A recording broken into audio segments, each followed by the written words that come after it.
no longer self-defense class. And I saw this video. It's a little bit of oldie. I know y'all probably seen it before, but I want to get y'all take on it. Is the sensei going too far, and is the student? What do they call the student in them classes? Senpai. No, senpai is the one that clean up, but sensei is something else. But anyway, sensei and they're teaching this man some lessons. I need to know what y'all think about. Is this going too far? Is this you 36 in the karate class?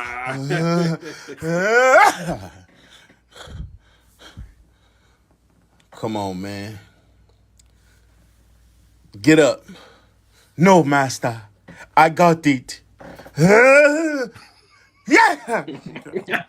The nigga bounce. You can't defeat me. Give me my kids back. No, bitch.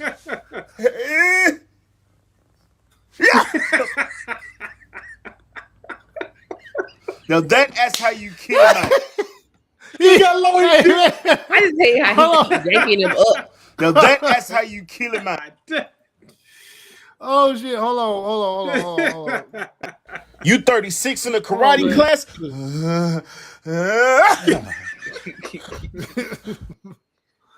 So hey man, look. If this was my son, if I saw somebody doing my son like this, like look how slow he getting up. He getting up so slow.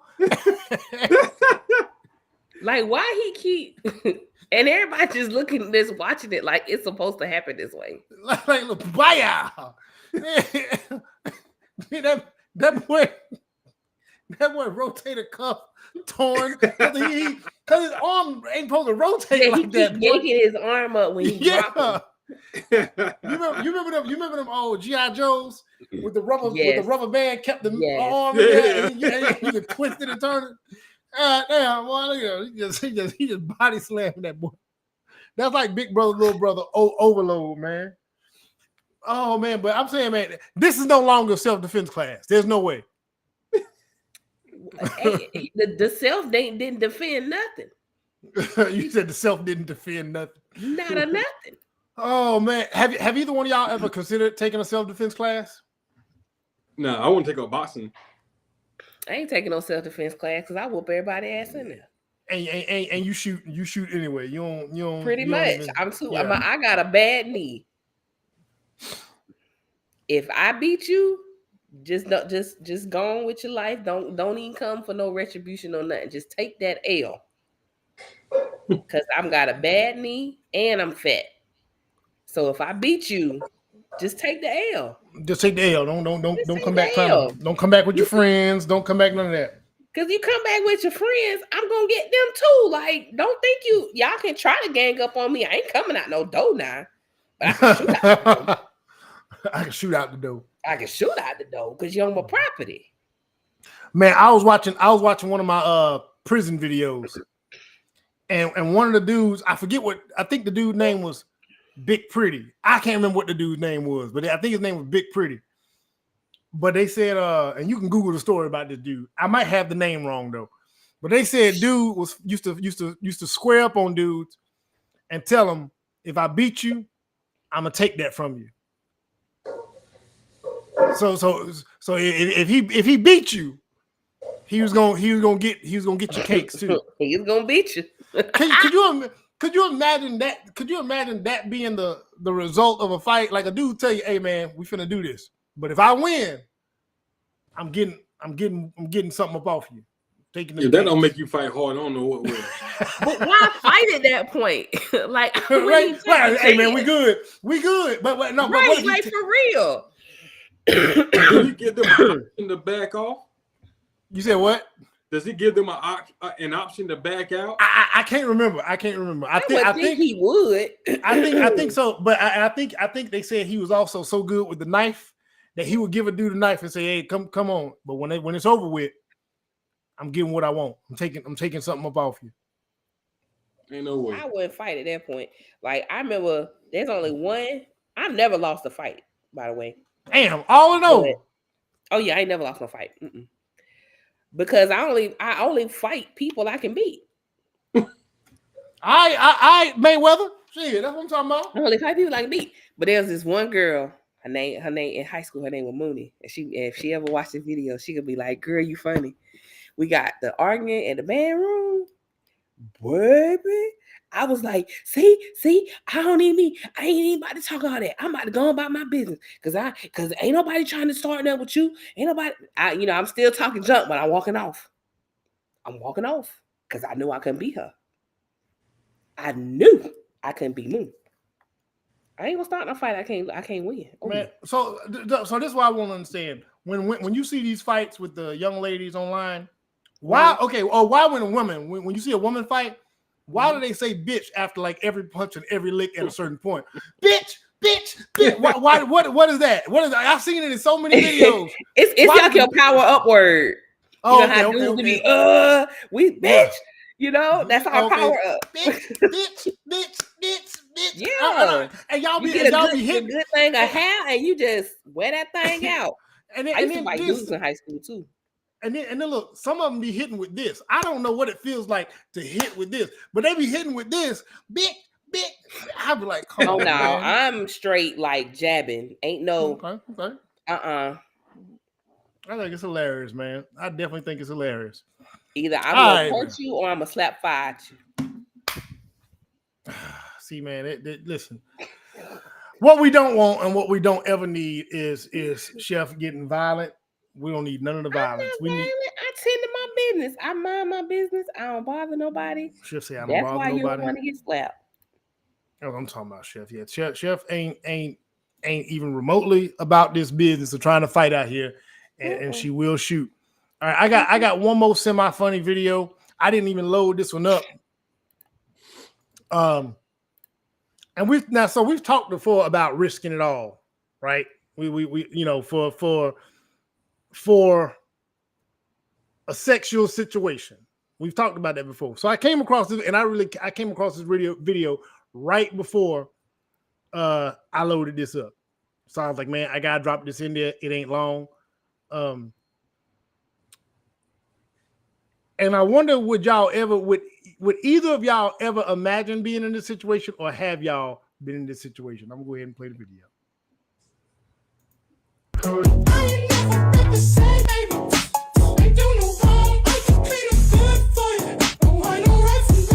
Oh my God.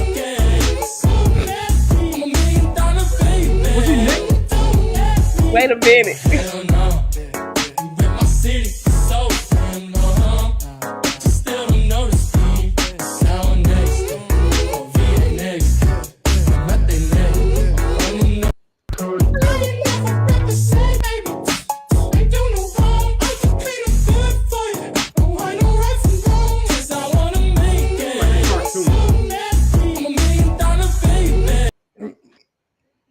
Now look, maybe I ain't never done that. Listen. I thought so. There was one time I thought I was gonna have to maybe do this. I thought there was a good chance, because and I don't. This ain't nothing to brag about, man. This is one of the worst situations ever.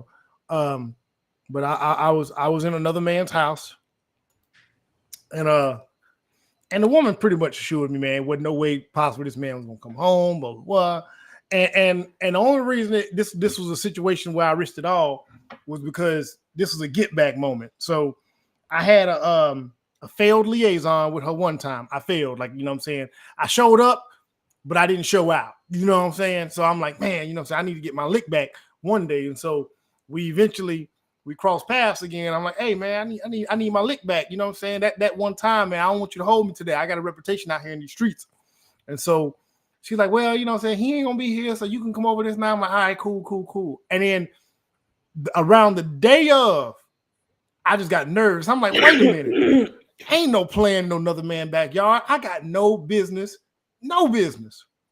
So I got to the crib and I was like, man, you got something to drink?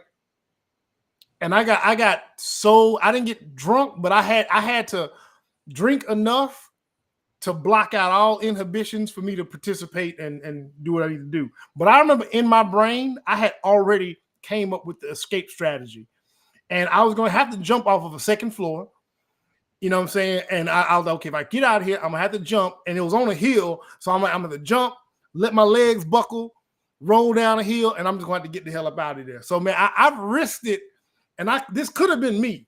This could have been me. I don't think it would have been worth it, though, man. Ain't nothing worth jumping out of no damn building or wherever this dude jumped from, dashing across the street buck-ass naked, and getting ran over by a car. It can't be worth it. Wasn't that like a Prius? Man, he got flipped over. Like, come on, bro. Like a Camry. Boy. Corolla. Yeah, it was a Corolla. Bro, there's no way that could be worth it. No. It never is. Think about he could have died. Yeah. Shoot, he might have died. Look, he don't even know if he's still alive. Look. No, well, if you look at the video when the vehicle passed, he gets up off the ground. He gets up like Buddy that we just watched that was getting slammed. He get up about that slow. he get up about that. Probably the same dude. It's probably that's why dude caught up with him later in the defense class. That's what it was. A mess. Yeah, that's him. Terrible. Man, yeah, man. But yeah, I saw that, man. I thought y'all would enjoy that. Anyway, all right, let's get to some real subject matters. I'm not gonna be ratchet and start with the sex on a woman's cycle. I do want to start with something a little bit more serious. I do want to start with something more serious. You know what I'm saying? Just a little more serious. But so one of y'all who shared the video about from the left, was it tonight's conversation where dude was telling men not okay. Oh, I should have known because Chef say I want better for y'all. I want better for y'all. So the only way I can do it is by holding y'all accountable for your actions. Yeah, boy. This is one right here, boy. This is one, fellas. Hey, man, we got to own this one. Big dog, you're not Superman at all. Because the thing is, no knock to your analogy, Clark Kent is not that man's true identity. He actually is Superman in real life, and Clark Kent, who he got to pretend to be for everybody else. Big dog, you're not Superman at all. Stop pretending to be more than human for these women, bro. Because that's why she denies your humanity in situations like you do train a woman like, bro, when you show up with no emotions and you like, bro, I'm good. Like, I'm straight. No, I got it. She gonna get used to that. And she gonna think that in situations, even when you are under duress, even when you stressed out, that you got it. So she's gonna make a habit of not checking on you. Even if she do check on you, she's not going to investigate. I'm fine. I got it. She's not going to check your capacity because you've been guarding that from her, dog. For what? You know what I'm saying? Like, you denying your own humanity. And that's one thing I do got to jab men about. And like, Ace, you leaned into this. We can't keep talking about how women don't respect our emotions and make room for us if you going to show up without the emotions, G. Yeah. But fellas, regardless, if you don't practice identifying your emotions, being able to articulate your emotions, knowing when it's right to express them and when it's not, bro, you're going to be bad at that forever. And it's not a woman's responsibility to let you know when you safe. That's on you. Big dog, you're not Superman at all. Because the thing is, no knock to your analogy, Clark Kent is not that man's true identity. He actually is Superman in real life, and Clark Kent, who he got to pretend to be for everybody else. Big dog, you're not Superman at all. Stop pretending to be more than human for these women, bro. Because that's why she denies your humanity in situations like you do train.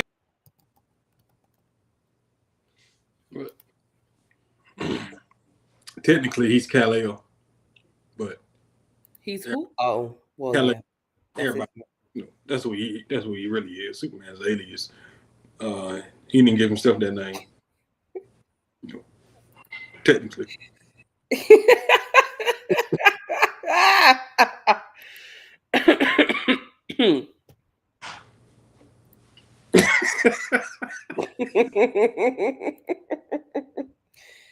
I'm saying you're gonna use an analogy, man. You got it. I can't hear my well.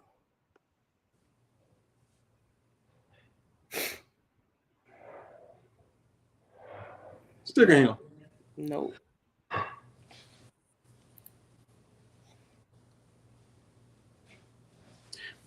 So I mean, I get what he was saying, but I just want some clarity to be sure I know what he was saying. So he was talking about dudes that that refuses to be vulnerable. I can't hear my well still. Me now? Hold on. Yeah, you good now.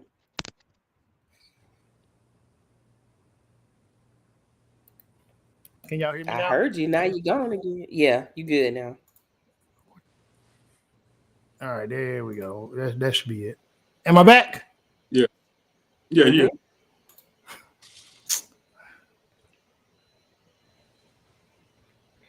Y'all can hear me now? Yes. Yeah. Oh, okay. Did the video play through? Mhm. Yeah, play. Oh, okay. Yeah, now go ahead. What you were saying? I know you were saying something, Frank. Go ahead. He said that's not Superman's name. Oh my God, nigga, we know who Kal-El is.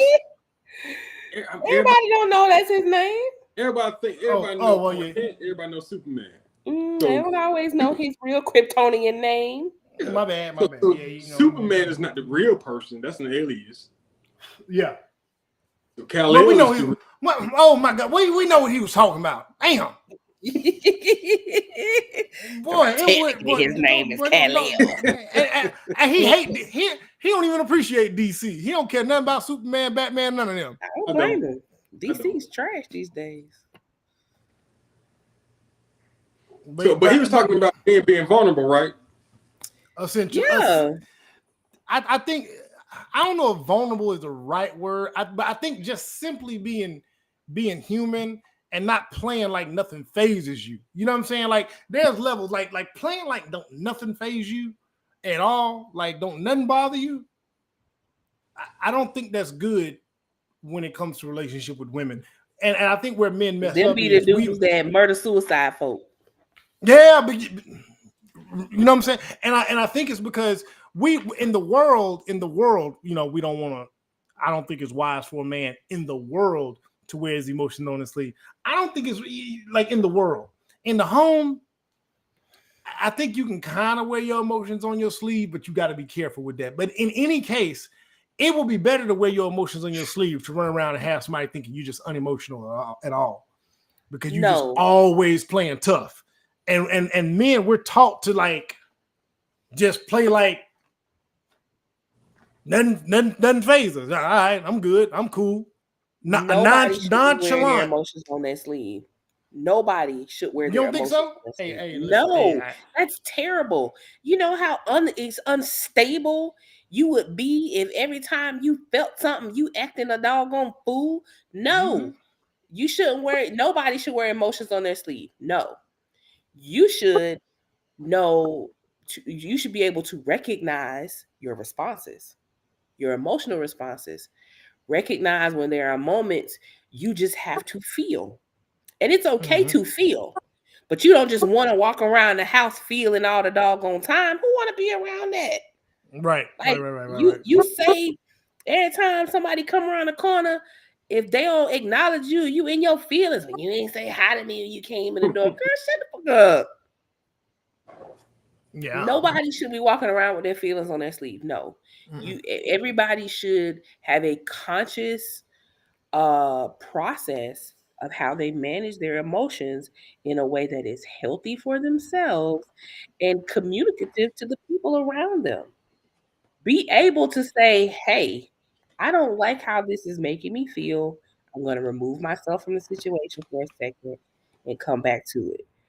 Versus the manipulation that will happen by somebody wearing it on their sleeve and not everybody walking around with it on eggshells. Right. No, I don't think anybody should do that. I don't think a lot of people. Go ahead. No, I'll say I don't think a lot of people do it intentionally. I think sometimes people's face, like it's hard for some people to fix their face. You know what I'm saying? Now, then the next level is the attitude, right? Is like what you present. So me, you will never know if I don't tell you. Absolutely. It's just and by the time, like, I think I showed frustration at work one time and I had to handle a situation and my supervisor was like, yes, I love it. And he went to the next person in the chain and said, hey, he's out there, he's getting them. Yeah, I love it, because he was like, man, because you always so cool. And the cool, sometimes cool can be mistaken for this person is never rattled or shook or frustrated or bothered. That's unfortunate because I always thought cool should mean that this person just has a temperament, can control their temperament more than that. Don't nothing bother them. So I think there's like a healthy balance between.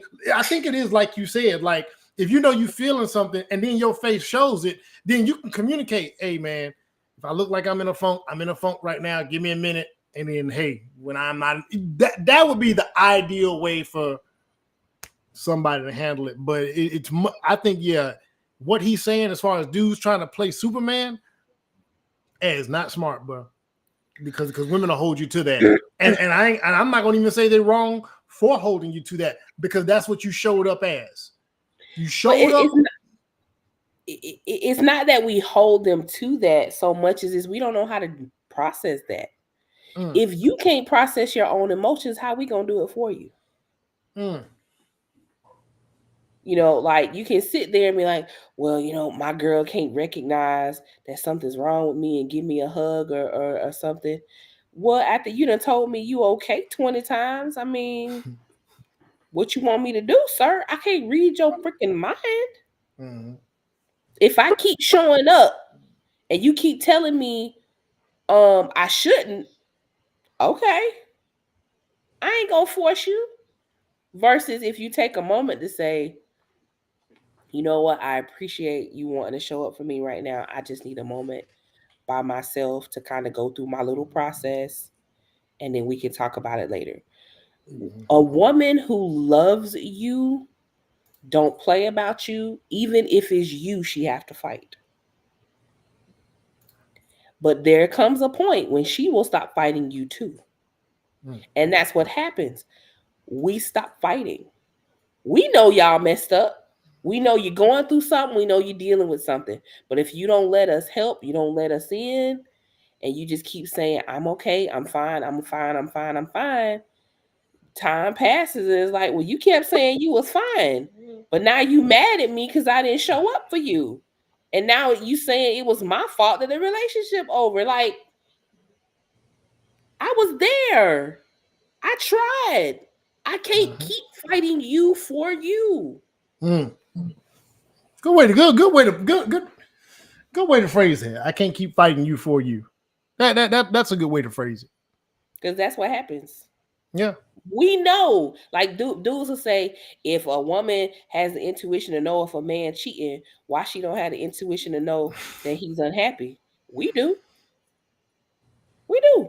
Some women don't care.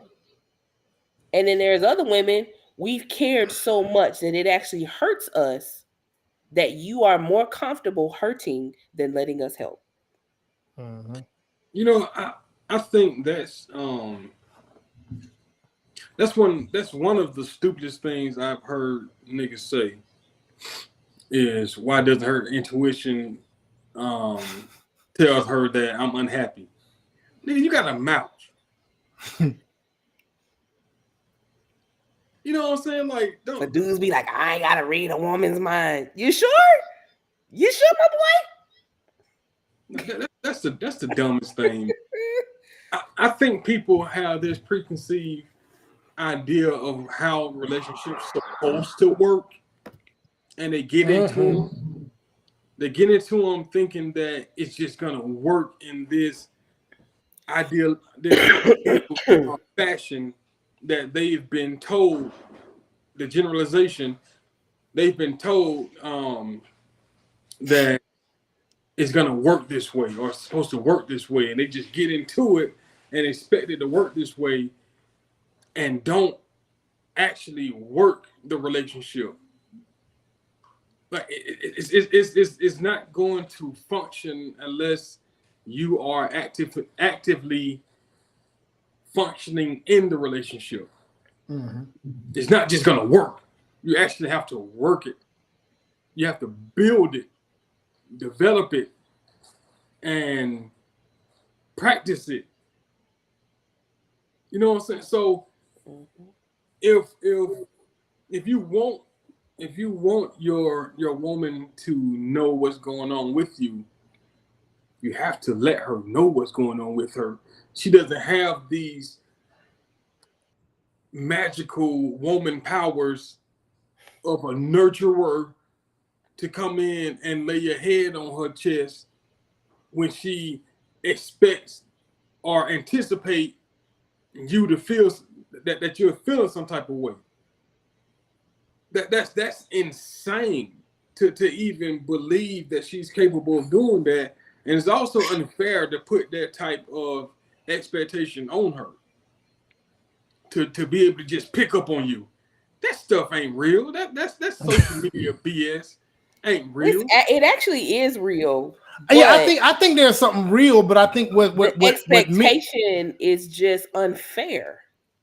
I think that I don't think anyone possesses this sixth sense. They can learn behavior and learn patterns, pick up on like, okay, I've seen this before a couple of times. This is where it's heading, or this is where he's at. So I know how to deal with this because I recognize it.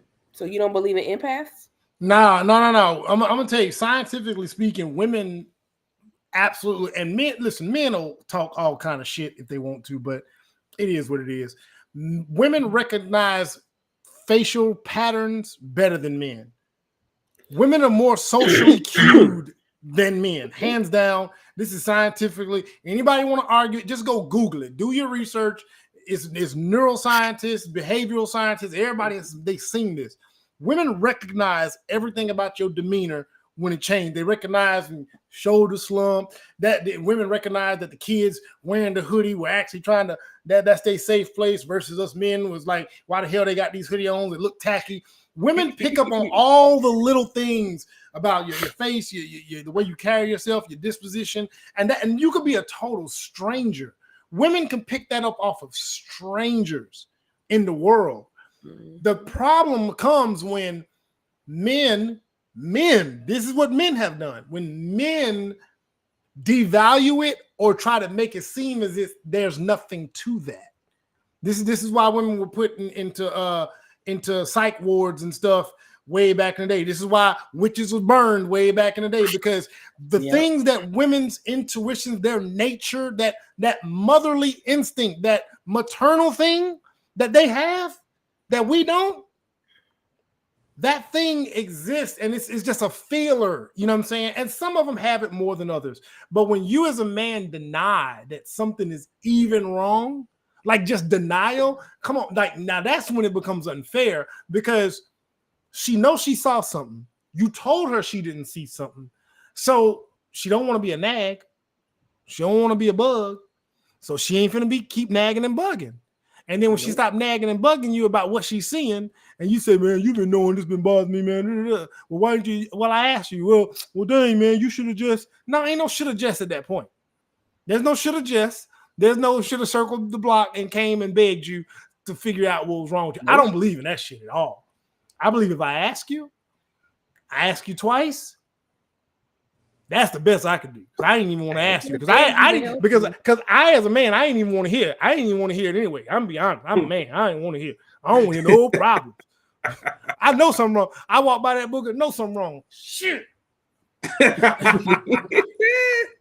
Come back. You I. And you know what? For us, sometimes y'all ain't even got to do all of that. Just give us a hug. Well, shit. We got to ask because we don't know if it's us. It's usually y'all. It's always us. Let me hug you. I know on the problem. Let the problem hug you. Like, No, you want the problem to hug you. Okay, so that works. You just gotta take the attitude hug that comes with it. It's gonna be a little. yes, you're gonna have a little attitude, but then bit. next thing you know, you're gonna get you some angry sex, and then it's all good. Like, come on, you gotta play the game. Sam said that angry sex shit is a myth, man. He said y'all keep talking about all that. Petty. You see, you be being petty when you having makeup sex. He said, yeah, it is. Yeah. Makeup sex is like you're still angry with each other. You're still upset. No, I know what it's supposed to be. But you're trying to use that to fix it. It ain't gonna fix it. No, it doesn't fix it. Yeah, you're gonna still be mad after, like, no, you may not be mad after, because you gotta remember, semen is a natural antidepressant. This is why drinking it is absolutely necessary for y'all. You're not wrong. Yeah, shit. You know what I'm saying? Literally, the absorption through whatever means. All the means. Every orifice should be filled. Wow. Your cup. You're doing too much. This is not Pornhub. Calm down. Your cup should runneth over. So goodness We're and mercy. To be professionals here. Follow you all.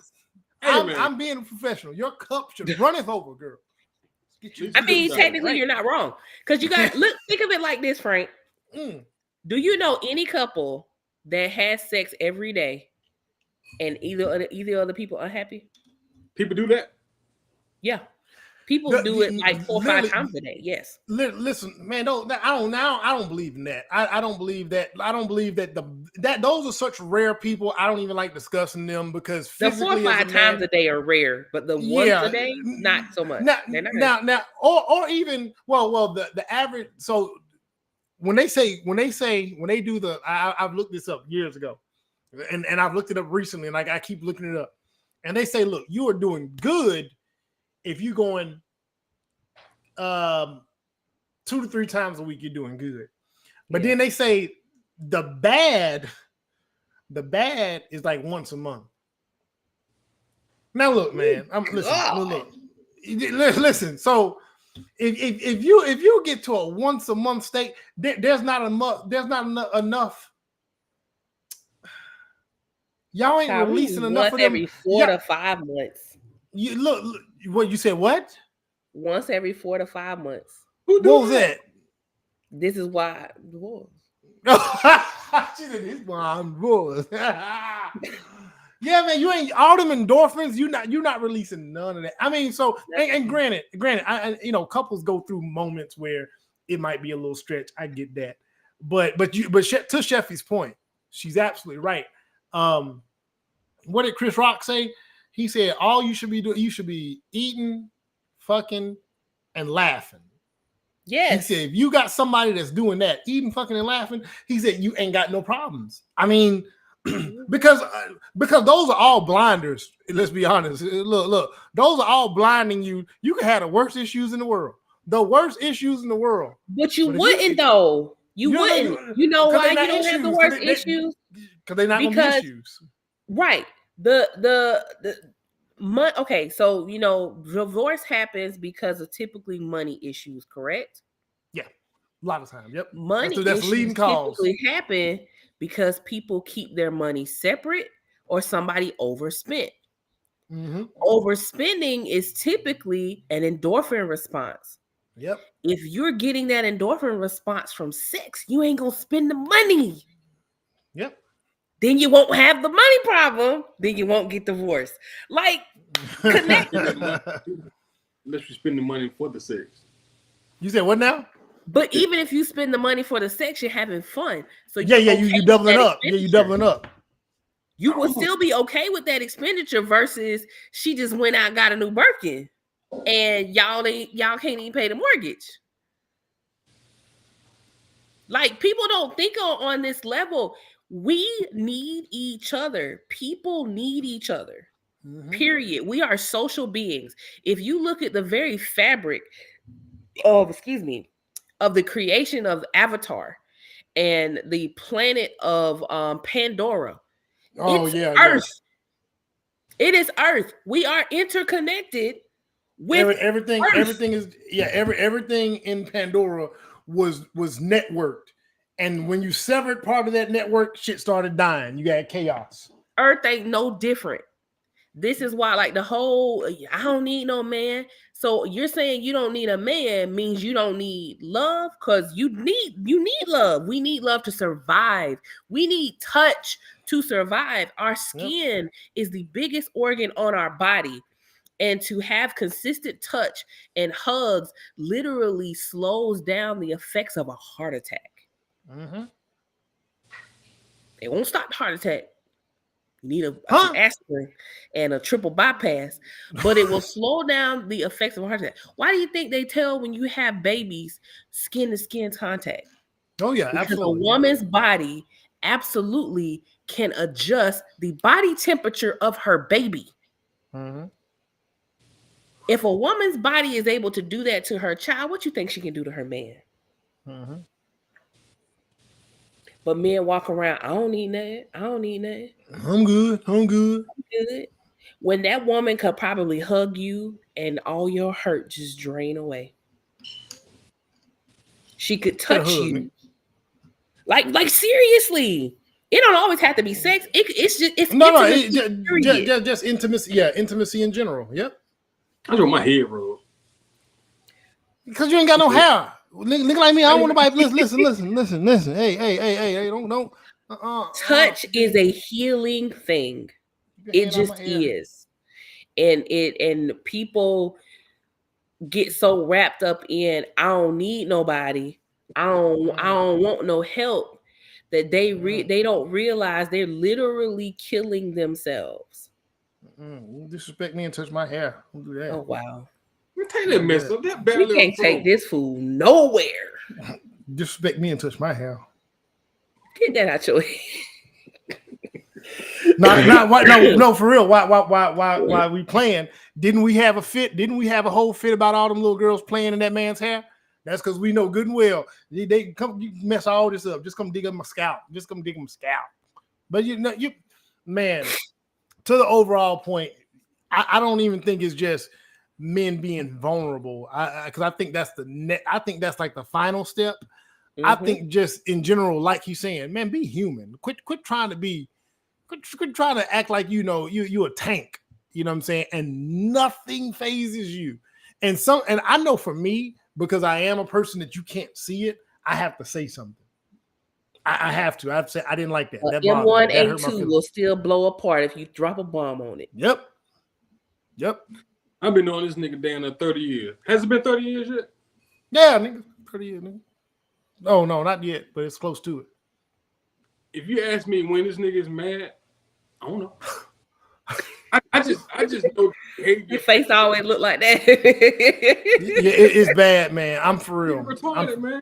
So, like, I know when he's going through something because he goes solid. So, like, oh, he in his cave. He'll talk to me when he come out of it. And I find out what's going on. I don't go like, hey, man, you all right? I know the nigga gonna be all right. He just needs a little time away in the cave. And he come out like an old hibernating bear that just woke up. And then he'll start talking about it. Yeah.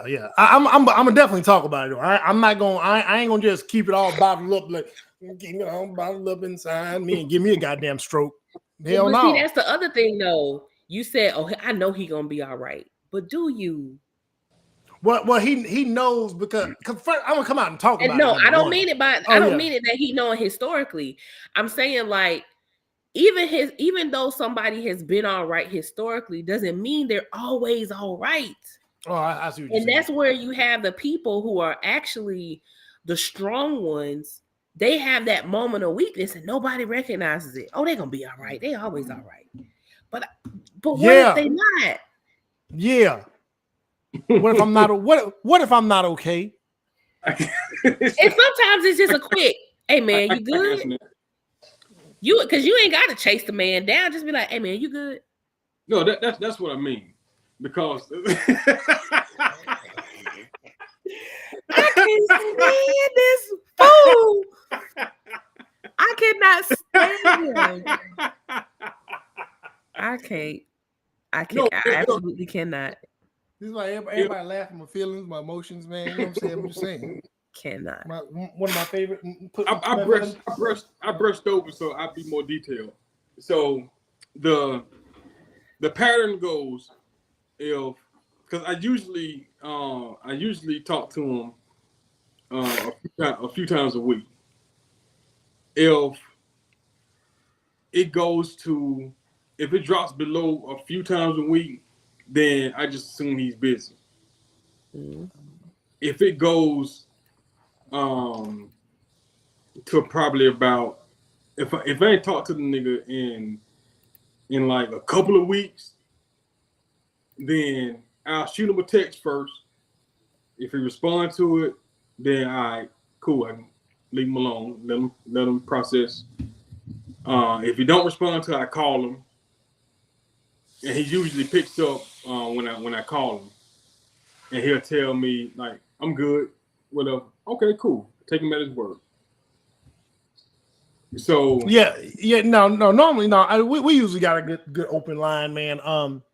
I know, I can get locked up in work, and it can easily be, you know what I'm saying, and so I do have to tap in. Like I know I need to tap in with my dad soon because he ain't heard from me for a little bit. So I got to tap in with people because Manuel usually, when I lock in, I'm working or my schedule is this and I'm at home doing this, it's easy for a week to go by and everything else, or 2 weeks to go by and nobody heard from me. But Chef is right, man. I mean, we all have to be conscientious of saying, hey, you know what I'm saying? Even though I know you tough, I know you got it.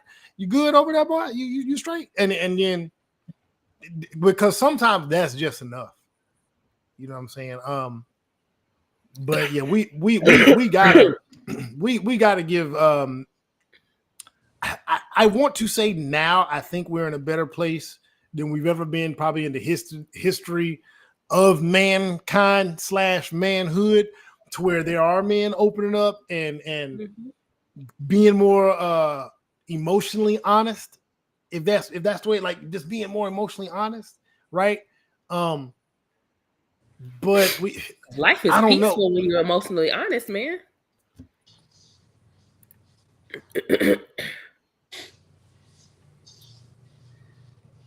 Yeah, man. So we can always do better, but he's damn sure right, man. These dudes out here trying to play Superman, cut that shit out. Anyway, I'm gonna get on to them. Get on to the next one. Who submitted this shit? So, what's coming up? It's probably him. He laughing already. No, I the way he said it, I was like, man, what? All right, so he submitted that. So okay, so we're gonna talk about emergency services.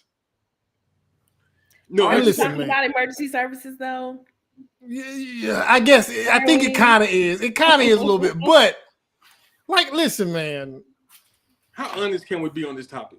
We can be honest because this we're always honest on this show. Because this is an extreme. So look, bro. The poundage that she has, bro. Just show the video first, child. Beautiful soul, contagious laughter. Carolyn Alvario's daughter, Cassandra Ortiz, passed away a week ago. But remembering the light she brought to this home got clouded by what happened there after she died. I don't wish what we're going through. I don't wish that on anybody. The Milwaukee County Medical Examiner says Ortiz weighed 850 pounds. Alvario says because of her weight, no one had the capacity to handle the case. There's not a funeral home that would take her. It took nearly 12 hours to move Ortiz out of the home. To walk in that room and just keep seeing her there. And it's like, oh my God. When are they going to get my baby out of here? They need to get her out of here. The owner at Church and Chapel Funeral Home, Ted Larson, wanted to help. The Cudahy Fire and Police Department and Larson's team eventually moved Ortiz. There were at times 20, 30 people in this house trying to help this family address this situation. Larson says there isn't a crematory in the Milwaukee metro area large enough. Ortiz had to be transferred to Illinois. But because the fire department was called to a fire, Ortiz remained in that van overnight for safety reasons. Myself and my colleagues were not capable to take her from our van and to put her onto any type of table that could be large enough to accommodate her. With her having sat so long in the bed, and having sat so long in the van, Even if we wanted to, we couldn't do a funeral. Alvario urges other families to pre-plan arrangements. She wants the state of Wisconsin to have a protocol for situations like her daughter's. Something's got to be put in place, so no family has to deal with the challenge during an already difficult time. Christina Van Zelst, Fox 6 News. Beautiful soul. Child. Go ahead, Frank. Man, look. I know that's your baby and all that, but you sat there and watched her get that big. And for anybody to get that big, it's inconsiderate, it's selfish, it's reckless. And then you create situations like this to where there's no possible. Now, I ain't gonna say no possible way because they got her out the house, but they say it was 20 to 30 people in the house trying to get her out the house because she's literally dead weight. So you didn't care about nobody with your life other than yourself and whatever you were swallowing for that long to get that big. And you wouldn't stop. It's like that level of selfishness is to me, it's sickening that you can be that selfish and create a situation like that and just leave people to deal with it. They didn't even have a table to put her on. So they had to sit her in the van. She was probably in the Sprinter van. Should have put on a flatbed for something that big. Yeah, real shit. I mean, yeah. A forklift. And her mom was sitting there talking like we need to put something in place. That's not common for something to be in place. So you're gonna have them use resources for rare occasions like that just because she couldn't get her weight under control. So everybody's money got to go towards this special program for these big selfish people to accommodate them when their big bodies have taken enough.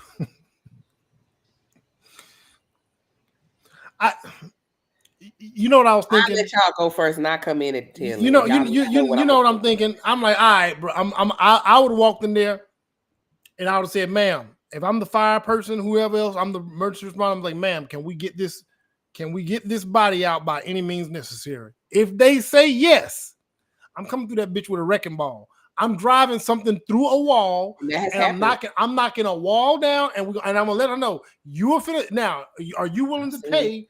You got to pay for everything. You're gonna pay for our service. You're gonna pay for the reconstruction of your wall. You're gonna whatever it takes for us to get this out, get this body out of here fast with speed. We gonna do it. You gonna pay for it. That's you. Oh, she gonna get a bill. You gonna get a bill because to Sam's point, man, the world is not going to bend itself around the most extreme versions of whatever we got going on as human beings. It's not. You are absolutely insane to believe that. You are insanely selfish to believe that, and even worse to expect it. Yeah. You just ought to be thankful. Man, look, go in that damn room. If the body started stinking, you go in there and get some of them little small trees, get a bunch of small trees, and just, from the smell good small trees you put in the car, just hang a bunch of them up in the goddamn room door so the smell don't get out there. Do some of that shit. Go listen. This shit right here. Listen, you hit that big body with a bunch of this. Just spray. Just walk by, spray the big body down. It's already bloated. It ain't finna bloat no more. Yes, it will. Well, look, don't touch it, because if it bloat more, you touch it and explode. Now you got a big ass mess. So don't do that part. And then now I gotta come and clean up a mess after I get this big body up out of here. 850 pounds, that's disrespectful. God didn't, man, listen, the creator did not create nothing human to be 850. Nothing. Shaq wasn't 850. And that'd have been justified at 7 foot something. Around 850 pounds, man. And the mama ought to be ashamed of herself for letting that baby get like that. Because everybody that ends up like that is a byproduct of people standing by and just allowing it. Mm-hmm. Like, that's extreme. Like, I mean, my 600-pound life is nuts. And every time we see my 600-pound life, they always have an enabler. Mm-hmm. But you don't get to be an enabler and then be a complainer on the back end about nobody being able to help. They said it ain't a crematorium that could burn that big motherfucker. Do you understand what that means? Wisconsin. They said Wisconsin in the state. That's a whole state. And they said it wasn't a crematorium in the state to burn that down. You got a bonfire. Goddamn, bonfire ain't gonna do it. You can't get. See, that's what it works. You can't get the temperatures up enough. See, a crematorium is a certain size, and they need a certain amount of airflow and a certain amount of fuel and a certain. So she's too big. What it is she's too big to allow the airflow necessary to burn that body up.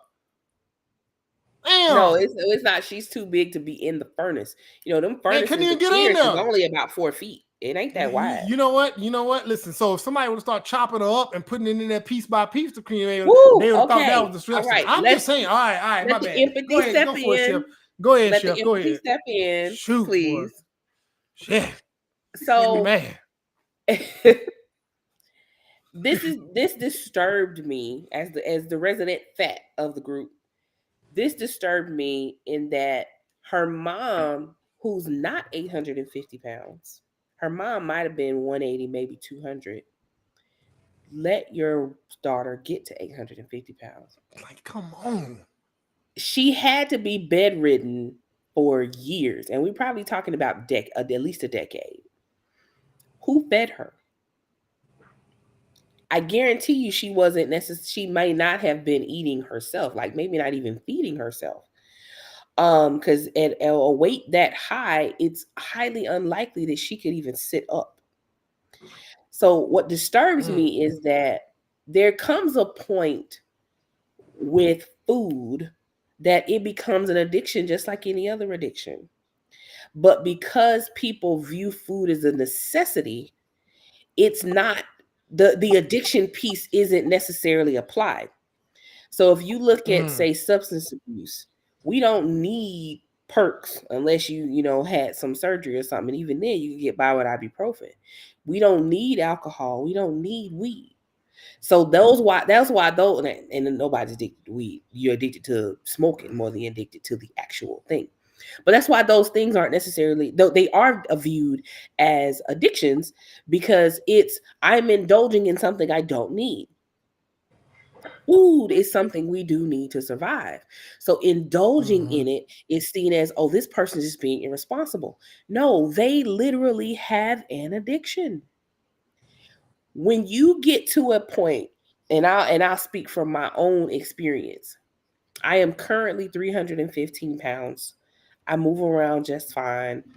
I'm fairly active, even though I am battling postpartum depression and postpartum anxiety. But when I was in the throes of postpartum depression the second time, because every time I've been pregnant, I've had postpartum depression, I ate. That was my feel-good thing. And then when I would look at myself in the mirror, I would feel bad. And then I'd go eat, because eating made me feel good. So it becomes this vicious cycle of, I don't feel good, let me feel good. I don't feel good, let me feel good. That's addiction. That's literally what it is. People take drugs to feel good. Yep. People eat to feel good.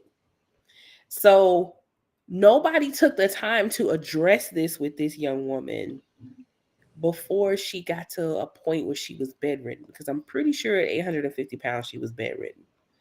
I'm always amazed to see people 650 pounds walking, because it's like, I know everything in you hurts. And then that's part of it too. Everything hurts when you're at that weight. But that's also why it's easier to get off, because you've pretty much been lifting weights the whole time. But you have to change the mindset. But if you have a bunch of people around you just fueling your cycle of happiness, sadness, then you end up 850 pounds. And at that point, I think it should be considered murder. It should be premeditated murder because you have sat here and overfed this person when they are immobile. At that point, it is literally murder. At the very least, that's a good point. That's a good point. It's not the point that they're immobile. It's murder. Yeah, at the point that they're immobile. They can't get up to get the food. You literally are fueling them, and it ain't them killing themselves. You're bringing it to them. You're killing them. That's a good point. So the mom, like, this is why I don't need to be no lawyer. Because if you're, because I would bring the mom up on charges. Absolutely, I would. And people are like, she just lost her daughter. She killed her daughter. Whomever was the one bringing her food killed this woman. And then now you want to complain that the city doesn't have the facilities to handle it. It's not the city's job to clean up your murder scene. It's not. And I hope she gets a bill for every piece of it. Everything that it costs the city in services to remove her daughter from this home, I hope the mom gets every bill. And it may not be the mom who did it, but I'm pretty sure it is. There's an enabler somewhere. You know it is. There always is. Right. There always is. And then you have to factor in this about an enabler. An enabler is nothing but another word for Munchausen's. Mm-hmm. I need something to take care of. So let me keep this person immobile so I have to take care of them. Yep. So everybody involved got a freaking mental condition. She addicted to food. Her mama addicted to taking care of her. So she just watches her die. Because that's literally what it is. You watched your child die, and then now you want to make it everybody else's fault that they couldn't get her out of the house. Well, now we can't have a funeral because her body sat so long. Ma'am, her body probably sat so long in that house. I'm pretty sure she had open wounds and sores somewhere. Yeah. I'm pretty sure the smell in that house was something serious before she died. Hang up the little trees. Go ahead on my way. I'm done now because you about to... No, man, y'all remember y'all remember the movie 7 when he had all them little trees hanging up in there when he was feeding that dude in the tubes? Yeah, man. Like I'm saying, like there's some practical measures we can take here. Shoot, it's murder. And until somebody start charging these enablers with murder, it's gonna keep happening. You know what, man, you own to something because that's what. Listen, the first time somebody presents that, because you know all it takes is once. The first time somebody presents that case. And it becomes something that is no longer never been done before. That means the next person that can come around can refer to the case of such and such in year 2026 when people versus or this person versus that. Oh yeah. This has been done before. So now we finna start. Yeah, man. Like that's what they do with elder abuse. The elder couldn't get out of the bed and y'all did blah blah blah. Okay, well she couldn't get out of the bed and y'all kept feeding her. It's murder. Yep. It's abuse. Yeah, it's unfortunate that anybody could call themselves loving somebody and allow this much wrong under their care, because this is just that much wrong. I like you sharing that, Chef. You know that cycle, how that can be. And you're right. We don't look at food like that, but we look at alcohol like that. We look at drugs like that. Like, if you porn, if you're using alcohol to cope, then you got an alcohol problem. You're using porn to cope. The one thing, like we don't place enough emphasis on that on food is a comfort. Mm-hmm. You know what I'm saying? I've been big, man. I spent the last, man, I don't know, man. Like I think between Juneteenth and the 4th of July, Man, I've been barbecue big in my back and sitting there with unnecessarily large plates. Man, bro, that brisket. Oh my God, I showed you the video of it. And Frank, Sam, I got you one. I got one coming, bro. I got you one. I promise. But man, it was like 4 days, and I was like, yo, I need to take some of this shit, put it in some bag, freeze it, and get it out of sight. Because I kept eating it. Like I kept eating a lot of it. Look at Casey Thompson. Oh my God, it's Wednesday. Oh. She better get her tail on in here. Oh wait. She's in the middle of a move. Oh. All right, Casey. We love you. We miss you. We ain't gonna do you like that. She OMG. She gave me an OMG. That means it's real. She gave me the OMG. But yeah, man. Yeah, it's.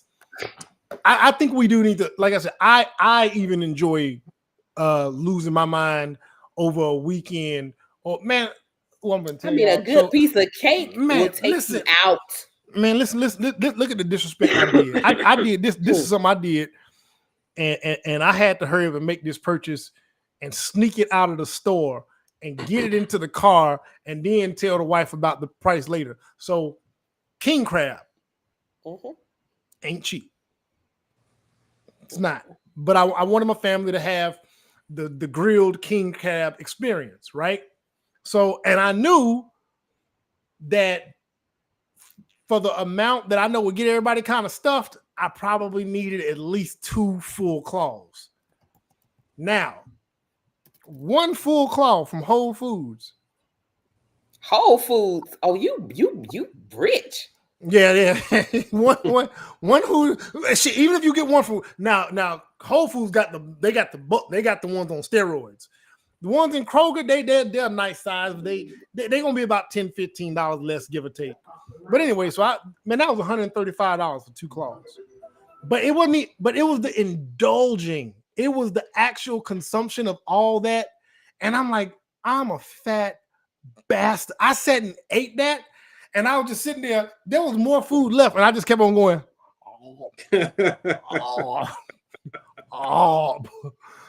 Sitting there. I gotta breathe. Open my mouth to breathe. I almost fell asleep while I was eating, dog. I was sitting there, I had that last bite. And, you know what I'm saying? Like, boy, it was bad. You know what I'm saying? But every now and then I indulge, man. So to Chef's point, man. Yeah, man. Somebody need to be brought up on charges behind this because 850 pounds and you got the nerve to complain? Come on, man. Ain't no way in hell. Anyway, I'm gonna move us on to the next one. All right, so somebody brought this one up. This is a good little serious one right here. And it makes you ask, what can parents do more, to protect their children from predators? I don't know who submitted this video, man, but this one, man. I got a lot on this topic. There's certain characteristics that you look for in children before molesting them. In children, yes, but more I also looked at their families. If I thought the father was a threat, I would not approach the child. If I thought that the child had friends that he would tell, I would not approach him.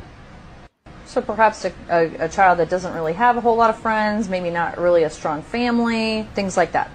Yes, no spiritual values, weak in education, needs help in many ways, even from split parenting, has a mother who may be having problems with the family, well, here comes superhero in to help out, wow, well, thank you very much. No problem. You ever need me to take them away for the night so you can have a night out? No problem. It works. Y'all better be paying attention.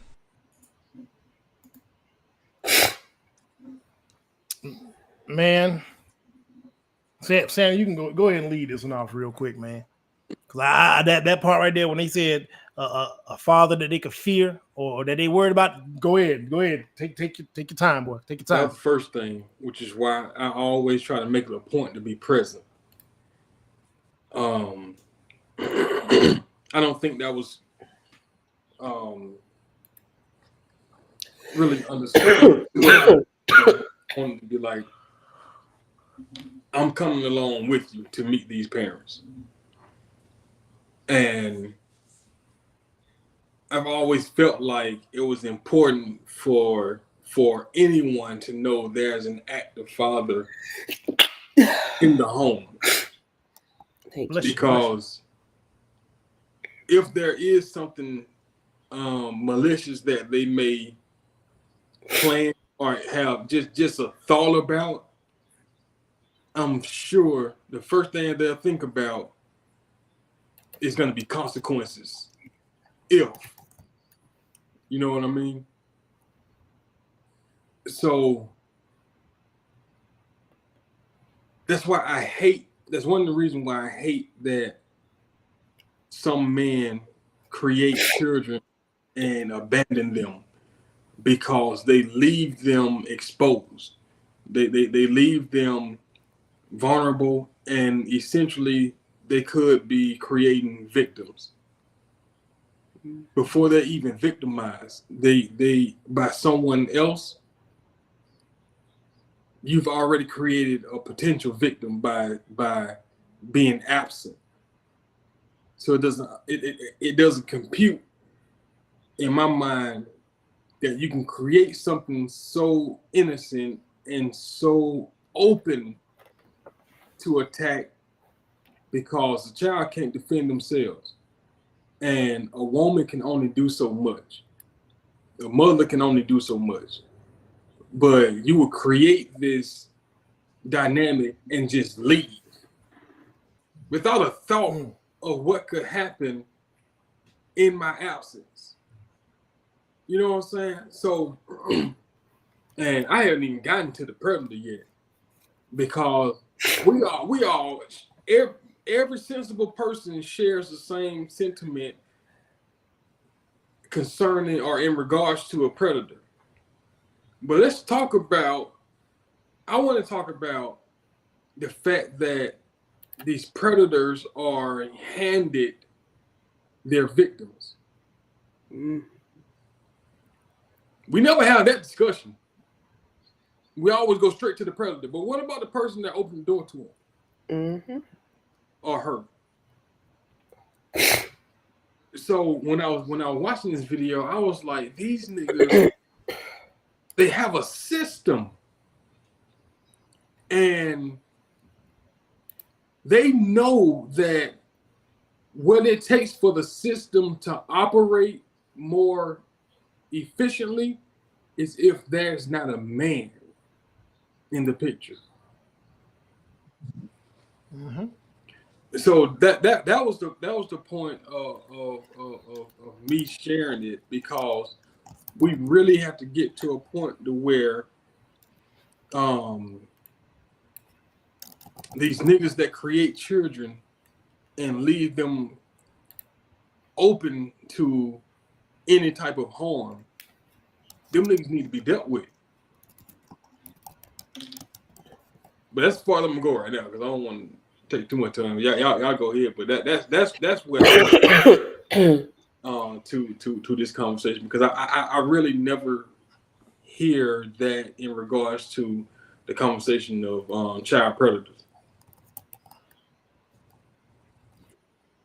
You want me to jump in that next? No, let me get in there. So go ahead. Just predators are criminals, just like any other criminal.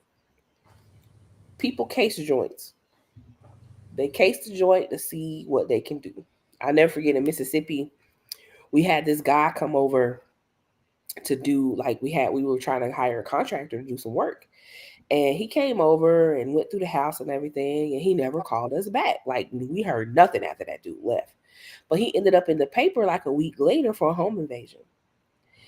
And we sat the kids down and we told them about it. What, like, this guy was literally in our house a week ago. And they were like, why didn't the guy attack us? In our bedroom, on the wall, we have an AR-15.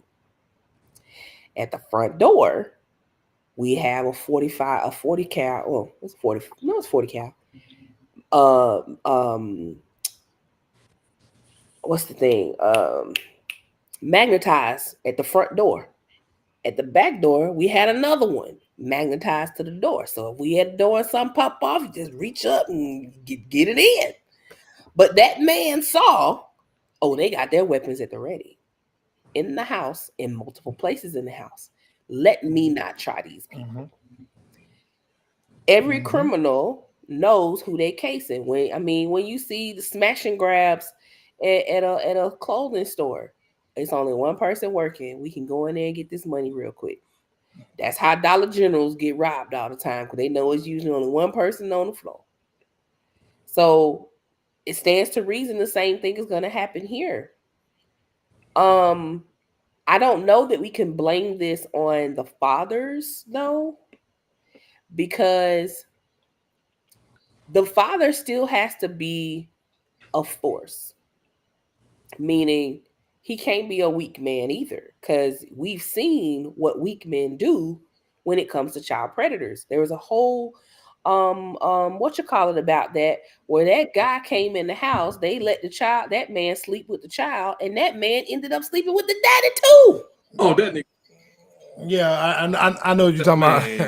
No, just the presence of a man ain't enough. You got to be a man worth something. Yeah, a weak man. Yeah, a weak man. Because that man, he had that man raped everybody in the house. Everybody. He ain't care. I'm gonna say at first glance. Just if they know that, because that guy. Yeah, at first glance, at first glance, a predator knows a sucker. So first glance don't count. First glance, you have to actually be that dude. It's like you walk on the street in New York, and dude out there with the little cars, he doing the thing like this. Hey, bro, man, come on over here and get $20, win that money. They know who a sucker is. They know the suckers. They know the tourists. Mm-hmm. You know how they know tourists in New York? The people who always look up as they walk in. Mm-hmm. They can pick you out. They know who to try and who not to try. So it ain't enough for the man to just be there. The man got to be that dude. He just do. So I don't know that you can blame the fathers in this case, because the fathers are it is what it is. You can still. No, I said the ones who leave their kids.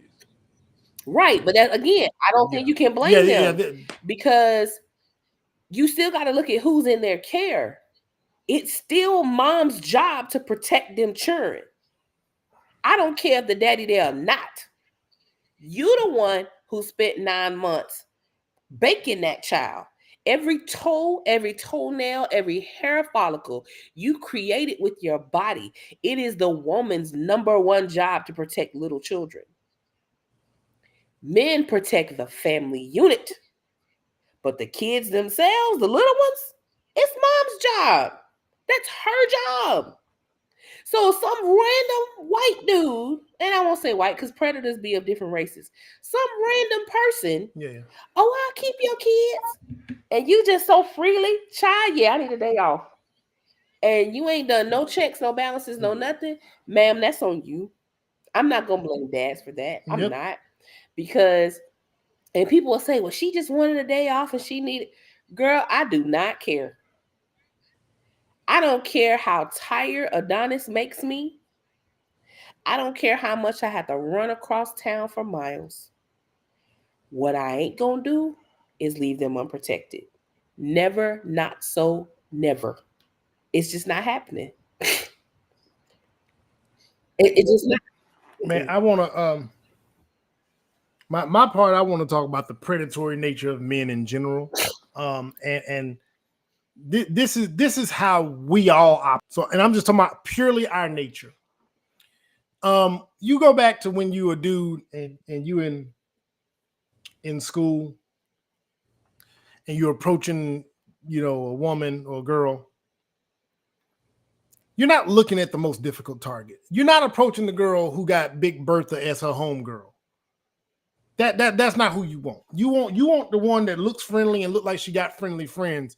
But then even more isolated, even more further removed from that, a dude is more willing to approach a woman that's by herself, even when he has good intentions, versus a woman that's with a whole group of women. That's just now we'll approach a group of women when we got a couple of homeboys with us. But you're not gonna walk up in a hen house unless you are like most of us ain't those kind of wolves. We're gonna kind of separate. All right, man. Well, let me see who's chilling by herself. That's just the natural nature that we have. We're going to look for the easiest path traveled. As much as we like a challenge, we ain't trying to damn climb Mount Everest every single time we go out here hiking. It's not the way it happens. Real talk. So I think in a macro sense, parents got to be aware, men and women, but, got to be aware that there's always a predator looking at the dynamic of these children. Do they go to a bus stop by themselves? Are they with one other sibling? Two is more powerful than just two is better than one. Are the parents together? Are the parents fighting? Are the parents present? Do the parent like he just said, man, I ain't never, my children ain't never went to no parents' house without one of us parents meeting those parents. Just not gonna do it.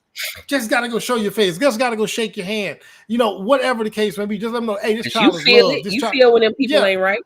Absolutely. This child is loved, protected over here. Hey, I'm this one's dad. Yeah, this one right here is me.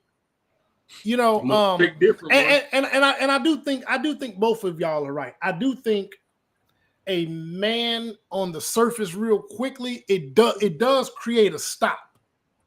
But then somebody's sizing that man up and they're gonna determine, he ain't nothing, and then he's gonna proceed. But if there's zero, man, a man that sees no man in the picture at all in any given situation feels like he has more access to the woman and whatever else. Period, point blank. Like, it's like my sister Tisa, she would go to the mall and she had me come to the mall with her just so dudes didn't approach. I wasn't no big dude. I was just a dude in the vicinity. So at the minimal, they were like, oh, well, she with somebody. I was 5'3" and no kind of pounder, so I ain't look like no kind of threat. So the presence of a male does create a quick glance versus that without. All right, I got a better chance over there. And I agree with Sam here, man. When dudes are just creating these kids and just leaving, just ghosting, man, that is horrible. Because you do, man, you leave a whole bloodline wide open for whatever else. Now, if they got a mama like Sheffy, the bloodline gonna be good anyway, whether you there or not. But as a man, your brain as a man shouldn't be like, oh shit, you got a mama, you're gonna be all right. The hell? Yeah. You shouldn't be allowed to reproduce. But that reproduction part, you know what I'm saying? We argue back and forth over who's got the most control over that. But real talk, man. I'm just saying, we ain't gonna do that. But I'm no, you're not wrong. You're not wrong. Women do have control over reproduction. Well, women have control over sex. That's different. Yeah. Women don't necessarily have control over reproduction. Men have control over reproduction. Wait, how? We don't have to release inside, sir. Wait. No. Women control access to sex. Release. Let me finish. Women control access to sex. Where else do it go? Men control access to reproduction. Wait, where else is it supposed to go? Anywhere but there. It could go anywhere. It could go in your hand. It could go on the wall. It could go across That's disrespectful. That's disrespectful. I mean, it is what it is. But let's be honest. Like people always women's house. Women have control over sex. Men have control over reproduction. Well, we know. Wait, hold on. We know we got the birth control. When we got the birth control, the pill. Listen, I don't want to get into the weeds of that. That's a whole other long. Because you know I'm making sense. I'm making because the person who had the final say, like the final say, is still the women. A woman can go, listen, I don't care how much I want that baby. If that woman get up and say, you know what, I know he want this baby, but I ain't ready to have it. Not anymore because the state tells us pop what that to do. pill. Well, yeah. What? Wait, is Plan B off? They got rid of Plan B too. Plan B only works if you're under 190 pounds, sir. Oh, really? Well, yeah. No, I'm saying, is it still an option? That's all I'm saying. Is it still an option? It could be an option, but it could be the nuclear option. Like it could cause bleeding and blood clots. It could cause I know it's problematic. I mean, men don't have a take back after they put it out. So men, yes. That's why you have the control, though. Don't get me wrong. In the grand scheme of things, I'm gonna always hold men more accountable. But I know good and well that if women just don't give up no pussy at all, ain't nobody getting pregnant. There's zero reproduction there. Women do control sex, yes. So it's one of those things that the chicken come before the egg. But I know. But right. I don't want to get off topic. I know men are predatory. Yeah, I don't want to get into because men. I think men are predatory by nature. So it's worse when we're deviant. So it's worse when they have an appetite for children, or they have an appetite for minors, or even when they have an appetite for vulnerable women. A man can recognize a woman that's vulnerable more so than others. A woman that's struggling financially. A woman that's she I don't know whatever we can pick up on those weaknesses. And they get on that. So I think just in the grand scheme of things, this predator talking about all the shortcomings that he peeps, man, women gotta always be aware. Kind of like you said, men are always casing the joint. Always, there are men that go park trucks at their daughters and sisters and single family members, women's houses on a regular basis just to have a truck parked over there, just to make somebody believe that a man is around there on a regular basis. Leave them a pair of boots outside. Something for real, because it makes a difference. It does. But yeah, man, that's the man. I don't know if your blood pressure went up a little bit when you watched that video. Sam, like my blood pressure went up just a little bit because I wanted to grab that dude and be like, bruh. But man, we need these people to talk. Mm-hmm. You know what I'm saying? Because they putting it out there. Mm-hmm. Yeah. Anyway, so we got two more to get to. One of them, did I put this one? Hold on, did I put this one in there? I think I did. Okay. How y'all feel about men? I think we've talked about this before. And it's a short video, and we ain't got to spend a lot of time on it. But how y'all feel about fellas that decide to indulge in dating a stud? How we feel about that? I put that one in there. You put that. This was so I put this. I think you put this in a couple of weeks ago, or I don't know. I think you put it in a little while ago. But hey, old girl on to something. It was another one I had.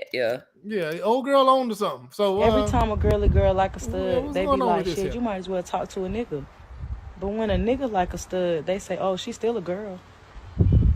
Hold on. Wait a minute now. Shouldn't he might as well just talk to a nigga too? Shit. Every time a girl like a stud, they be like, shit, you might as well talk to a nigga. But when a nigga like a stud, they say, oh, she's still a girl. Hold on. Wait a minute now. Shouldn't he might as well just talk to a nigga too? Shit. Every time a girl. I'm mad that she keep licking her lips like dudes do. Like yeah. Because she wanna look. Listen. Listen, Chef. You start with this one. Give us your take on this first before what she's saying holds weight. Yeah. I mean, dudes are quick to be like, oh well, she's still a girl. She still got this, that, and the other. But dude, she harder than you. Like, I mean, her voice deeper than yours. Like, I don't know what you. What are you attracted to? it comes across like dudes will put their penis in anything. And if y'all gonna put y'all penis in anything, that means y'all gonna do animals and stuff too, huh? Yeah. Listen, see, if it got a vagina, nice, it'll work. Look, people, man. child. Listen.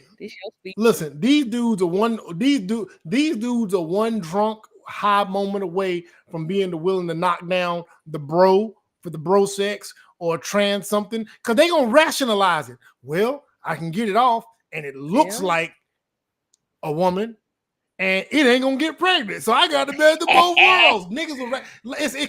It comes back to what you say. It seems like dudes are willing to hit anything. Are we attracted to femininity or are we not? Are we attracted to just a woman minus the femininity? Because I'm not, listen, whatever people are attracted to, they're attracted to. But it does come across as suspicious to me when you are attracted to something that presents like a man. I don't get that. You ain't that far removed from being interested in the man. It just is what it is. I don't care what it really shows up as. And then if you attracted to something that doesn't present like a man, but then you find out that it was born that, then you got that issue too, because you know what it really is. So men being attracted to men, that is something other than straight. When you're attracted to something that presents like a man, that's something other than straight. I ain't saying it's gay. I ain't saying it's what it is. I'm saying what I don't think it is. That's exactly what it is. It's pansexual. There you go. Be that as it may. Y'all need to go ahead and clear that shit up. Because I've never been attracted to a woman presenting as a man. Nah, bro. I don't even want you to dress up and play like a man on Halloween. Don't do that. Dang. So I was when I seen the video, I didn't think that deep into it because I was thinking more along the lines of biology. Like they still know that she under the baggy clothes and the purposely deepened voice. They know that there's a booty, titties, and coochie up on all that. But now that y'all mentioned, I was thinking about it while y'all was talking. It is the fact that it's like, what are you really attracted to? So now I gotta ask that question: is it, are you really just looking beneath all that, or you're actually looking at the surface? So when a dude is eyeing a woman, he's looking at what's on the surface and what she's presenting at face value. So if you're looking at a stud that wear clothes like crisscross, then are you like, is that the attraction, or is the attraction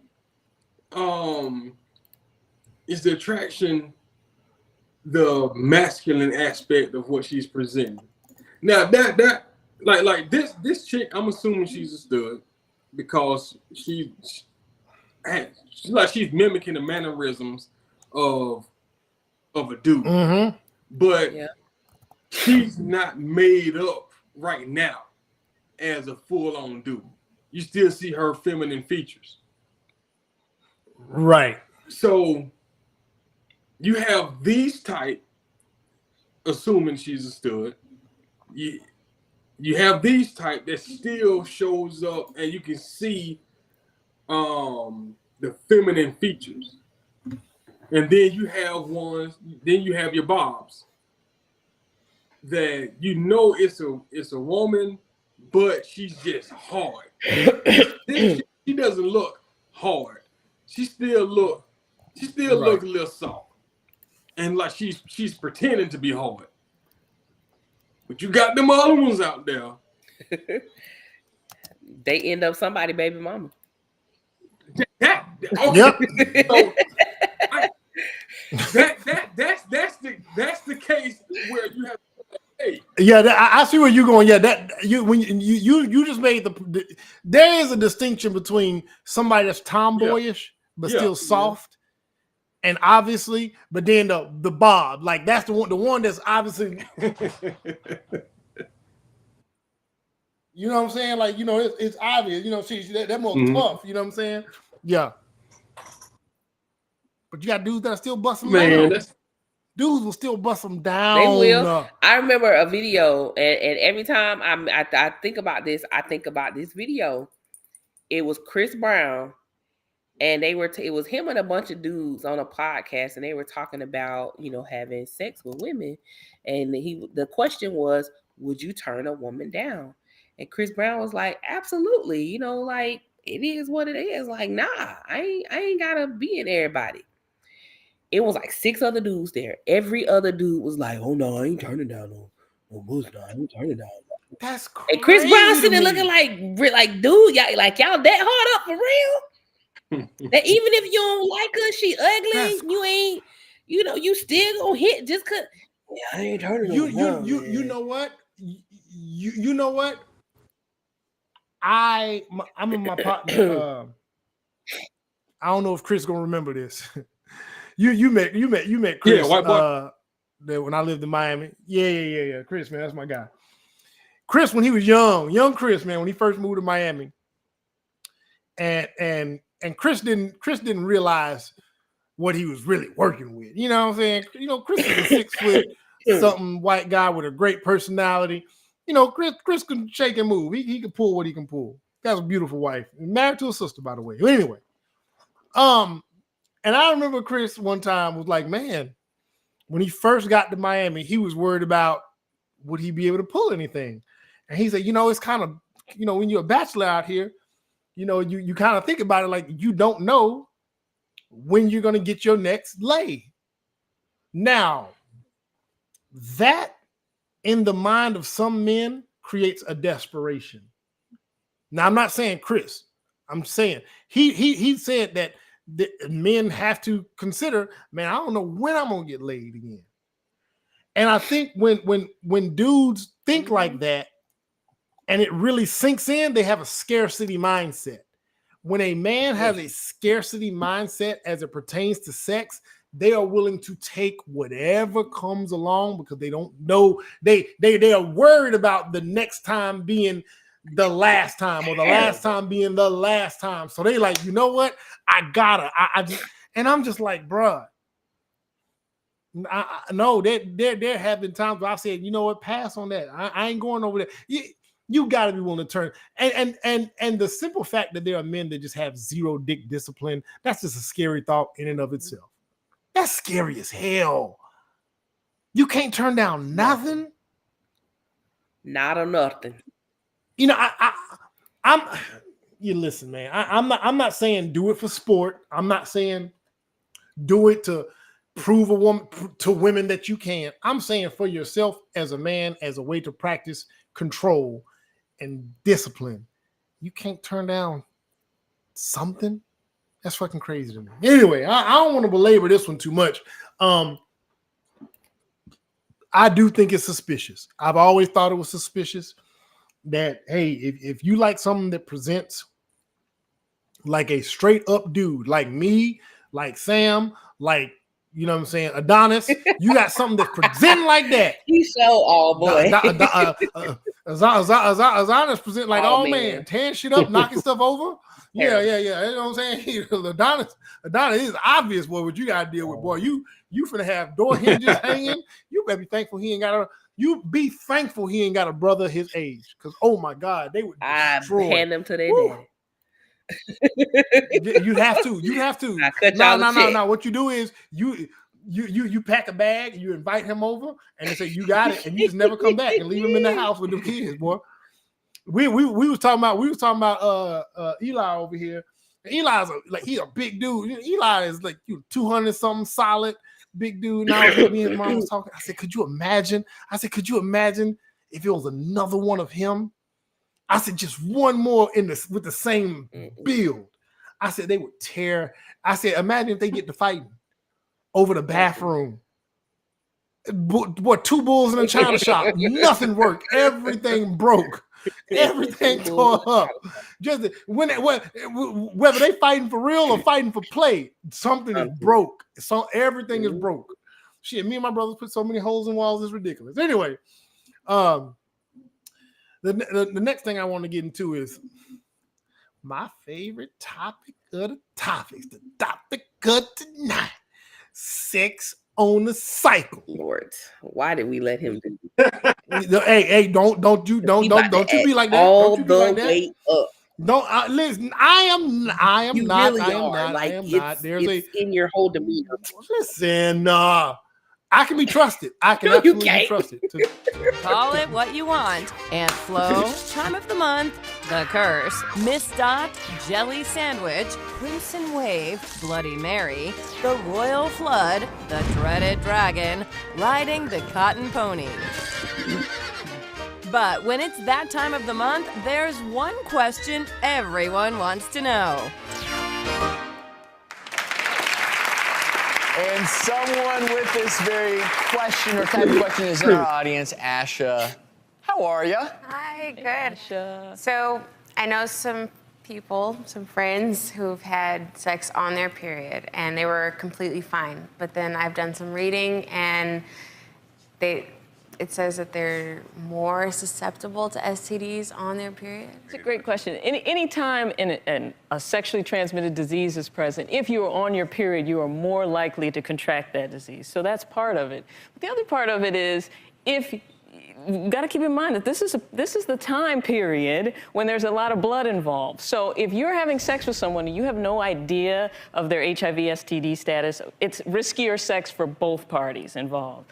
But when it comes down to 2 people in an intimate relationship, they're committed, they trust each other, there's no STDs involved, there's actually very little problems with you having sex when you're on your period. One thing to keep in mind, though, is that blood clots, so it gets sticky. So what ends up happening, yes, is you have a mess, but then also you don't have a whole lot of natural lubricant available. The other thing is, towards the end of our period is when hormone levels start to rise, so women will start to feel more eager to have sex. So I guess the bottom line, it's safe. Nothing bad is going to happen, but you have to be aware of the risks and feel, comfortable doing that. Another benefit to sex on your period is that if you happen to be someone who gets menstrual cramps or has dysmenorrhea, actually having an orgasm will decrease the cramps. So, I got to admit, when I heard we were doing a piece on period sex, I thought it was going to be about getting lucky at a Renaissance fair. So this really took me by surprise. Wow.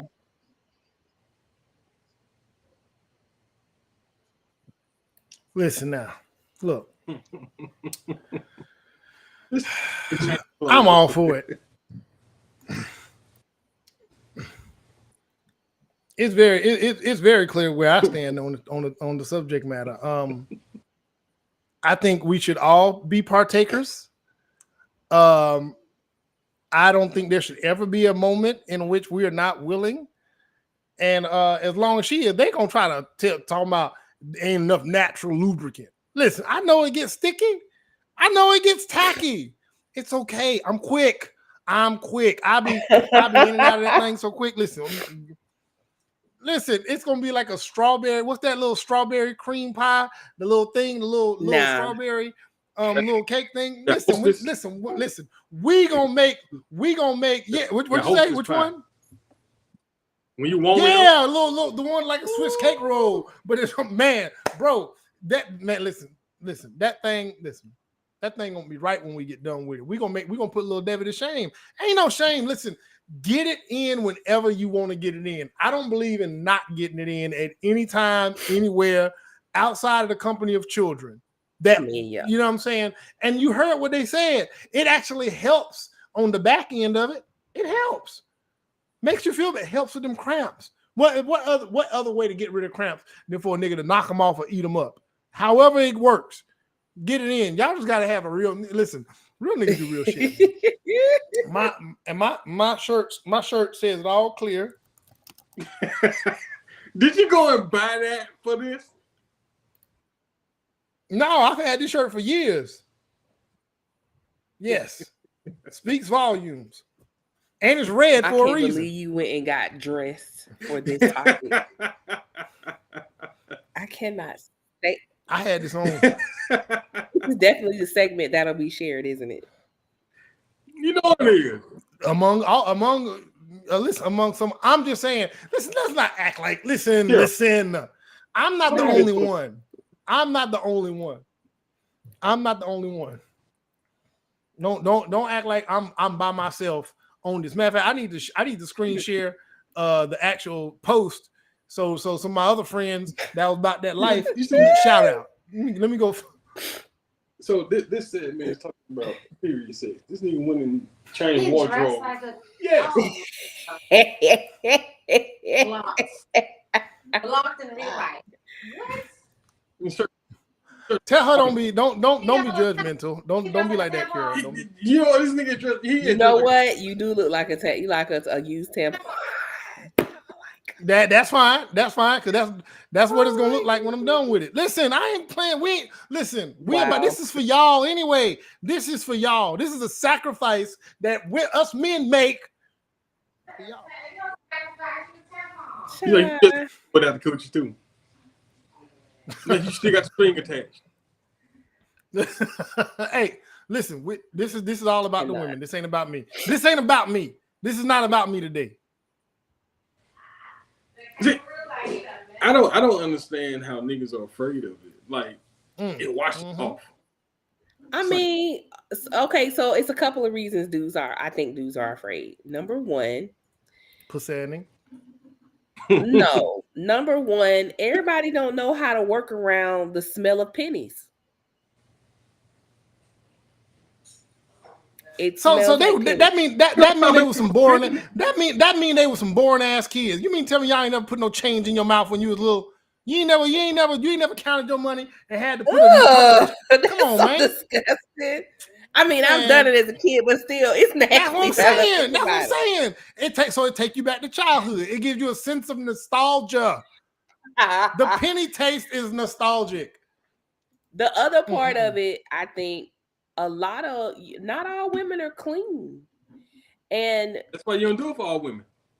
I know, but you got to think a lot of dudes, just like women don't know how to pick men. A lot of men don't know how to pick women.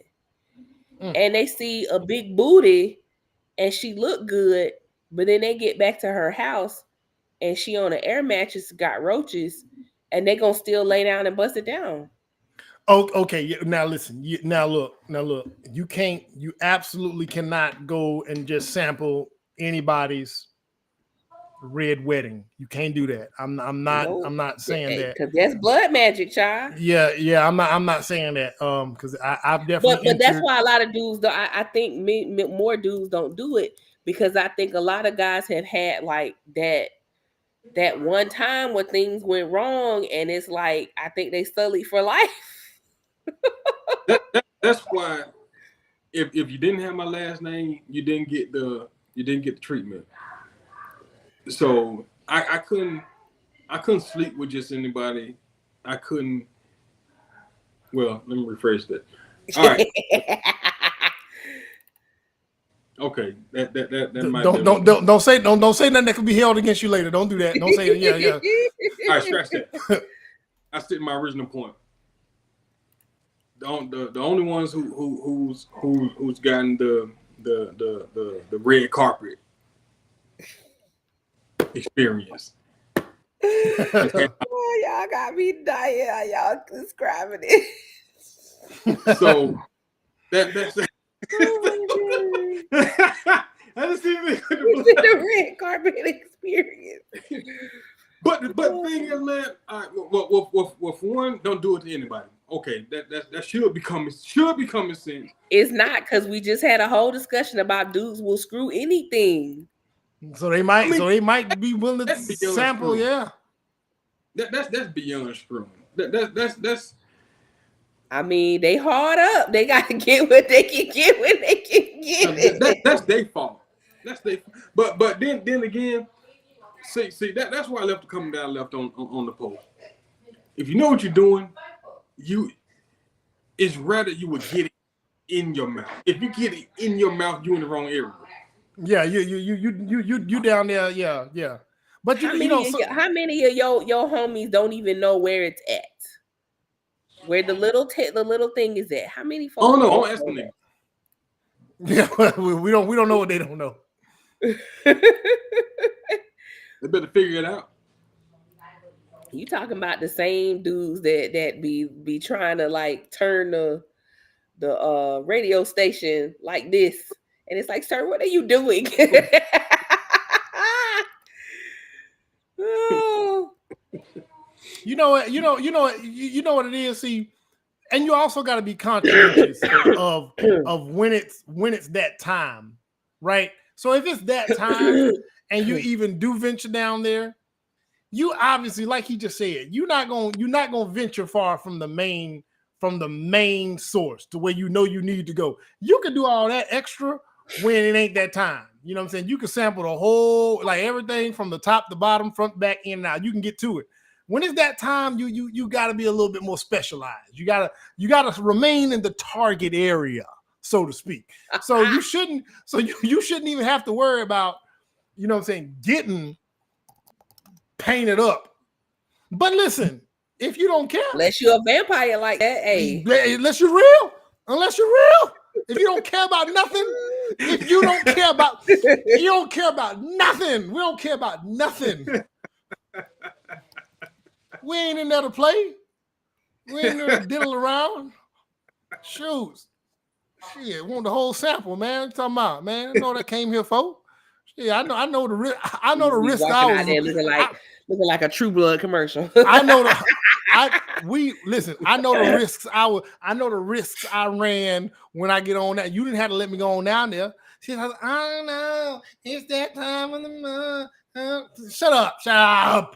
I'm already here. I'm already here. You can turn into a Caribbean real quick, boy. Yeah. What the blood clot?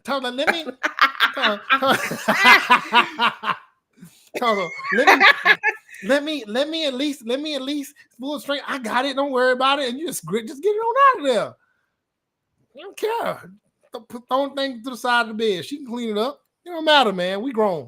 Grown. And that's when she know. That's when she listen, bro. See, it worked both ways. She either gonna think you the nastiest something be ever, and this is just what you do, or she gonna think she's special. Either way, she gonna circle back. Either way, it's a win. She either you nasty or you nasty as hell. Or she's special. That's a win either way because they like you. They like a man that's nasty. Quiet when y'all do this. See, Chef don't want to. Chef said, "I'm not giving no feelers out to nobody to hit my inbox. Tell us, I see what you they said. Can hit my inbox all they want to. I seen what you said on that live stream. I seen what you said on that live stream. Look, how I feel about all things. If you can't see yourself protecting me, you have no business inside of me. Mm. And that's even that time of month. Knuckle. Absolutely. That should be a t-shirt. Ain't no strawberry Swiss cake roll if you ain't protected. Because like we just said, dudes will put their thing in anything. Mm-hmm. I know he might have. You can't see yourself protecting me. You have no business inside of me. He might have just left his homeboys and been playing with his Swiss cake roll the wrong way. Now you got a little poo mixed in with come on, man. These dudes, sir. These niggas, wow. These dudes, wow. Why am I even thinking of it? I'm just saying. I know what's out here nowadays, man. Oh my God, you should stay home. Don't go outside no more. You got fecal matter all in your cooler snatch because he done went with him and his homeboy having bro sex after they playing Madden. Come on, man. Why you gotta bring Madden into it? Madden ain't do nothing. I know Madden, NCAA, 2K, whatever they playing over there together for all them hours, man. Ain't that much gameplay in the world. If you hear niggas say he been playing Call of Duty with the fellas, man, gotta be careful. I can play Call of Duty from the house. I can get online. I don't gotta be in your company. Man, y'all. I ain't gotta be in your company. I ain't gotta come to your house to play video games, bro. Internet's been around. We got listen. I got a good connection. That nigga been called to perform a duty. Yeah, man. Yeah, man. Boy, these boys wild, and you got to be more careful, man. Shit. Anyway, I don't want to belabor the topic, but just understand we are all team. We're all a team here, and this is what we all stand on this. And see, unfortunately, Casey wasn't on night because she got the red bedroom background, and it would have just hit. It would have just been so perfect. I know she about that life. I'm gonna speak on her behalf that I know she about that life.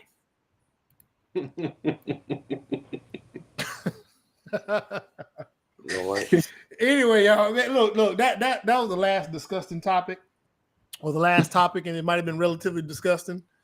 That was the last topic. Yeah, that was the last one we had. Yeah, that was the last one we had. Yeah, and we ended with that. Jesus. Yeah, that's a good one. We should have began with it, girl. Gotta help niggas out here. Listen, we should have did a double whammy with it. We should have started with it and ended with it. Yeah. Oh my God. Tell niggas stop being scared, man. It washes out. It washes out. It does not always wash out. Yes, it does. It does not. How you telling me when I've been had a period for 4? I'm saying it washes out. I'm talking about. I'm talking about off of you, like out of your mouth, off your beard, out of your. It washes off of you, brother. Say, cause I got some sheets that didn't make it. That's okay. Wait, what about them sheets, girl? I can buy you new sheets, girl. Buy you new sheets. Girl, TJ Maxx. Where you go? Where you get your sheets from? Chef, I know you bougie. Where you get your sheets from? I actually do Amazon Basics. Well, Amazon Basic then. Man, clear out. Listen, fellas. Chevy said, as long as you willing to clear out that cart for them next sets of sheets, bro, you good.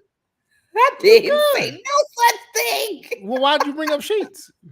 Why'd you bring them up? Because you said it doesn't wash out, and I'm like, yeah. I mean, you said it washes out, and I'm like, no. Sometimes it doesn't.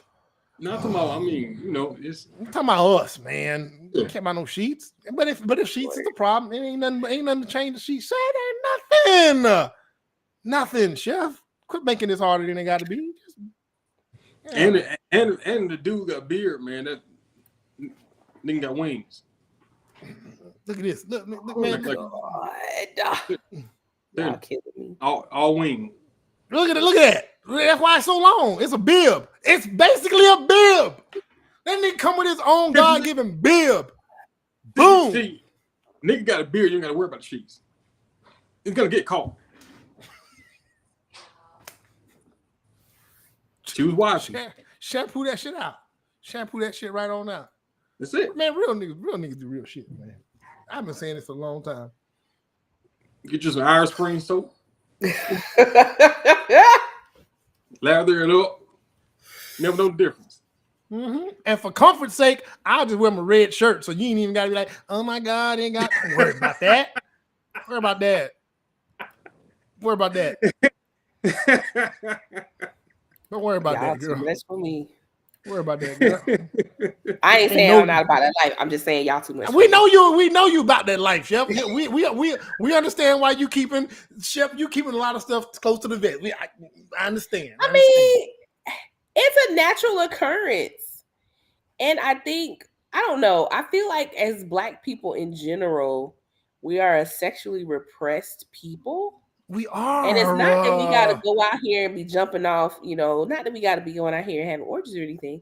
But when you're with your partner, especially you're trying to be a long-term partner, you're going to ante up.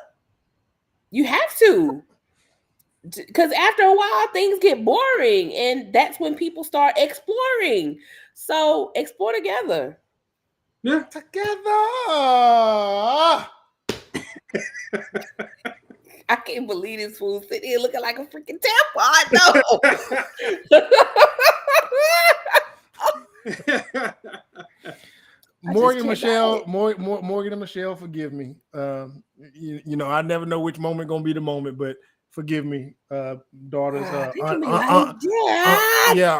auntie, cousins, all y'all. Like, I know somebody tagged my cousin to my post, and she said when he posts like this, I just avoid these. Where she at? I think she on the post somewhere. Somebody said. Somebody said it. Let me find her. Somebody tagged her. Oh, here you go. Somebody said, get your cousin.